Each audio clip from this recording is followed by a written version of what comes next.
మంచి మంచి ముచ్చట్లు చెప్పడానికి వచ్చేసిన మన ముచ్చట్లకి స్వాగతం. ఒకటే రోజు బియ్యం పోసుకోవడం, విప్పడం 2 ఒకటే రోజు జరుగుతున్నాయి. అమ్మగారింట్లో పోసుకొనొస్తే అత్తగారింట్లో విప్పుతారనమాట. ఇప్పుడు విప్పడం జరుగుతుంది. ఆ కొంగులో విప్పుతారనమాట. 5 సార్లు తీసుకుంటారు.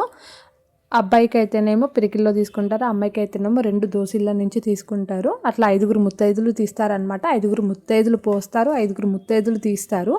ఇలా అందరి ఇళ్లలో జరుగుతూనే ఉంటాయి. కొంతమందికి బియ్యాలు ఉండవు. నా ఫ్యామిలీకి ఇంతకు ముందుకు లేవన్నమాట బియ్యాలు. నా నుంచే స్టార్ట్. నాకు ఆల్రెడీ 2 టైమ్స్ అయిపోయింది. 5 సంవత్సరాలకు ఒక్కసారి 5గురు ముత్తైదులతోటి 5 సార్లు తీయడం పోయడం జరుగుతుంది. ఇది పోసిన తర్వాత అన్నీ తీసినట్టు కాకుండా కొన్ని కొంగులో కడతారనమాట. అబ్బాయికి కొన్ని, అమ్మాయికి కొన్ని కడతారు. నేను చిన్నదాన్ని కదా, ఆశీర్వదించకూడదు కాబట్టి నేనే ఆశీర్వాదం తీసుకుంటున్నా అత్తమ్మ మామయ్య వాళ్ళ దగ్గర. నెక్స్ట్ మనకు కావాల్సింది ఏంటి, భోజనాలకి వెళ్ళిపోదాం పదండి నెక్స్ట్ వీడియోలో అదే.